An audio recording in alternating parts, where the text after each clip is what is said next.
शुभं करोति कल्याणम् आरोग्यं धनसम्पदा शत्रुबुद्धिविनाशाय दीपज्योति नमोऽस्तु ते।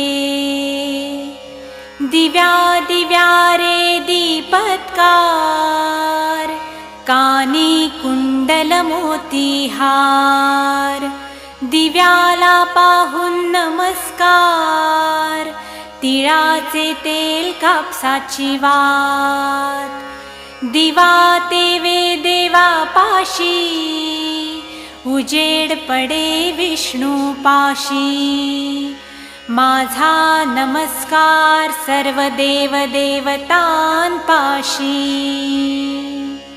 ये ग लक्ष्मी बैस ग बाजे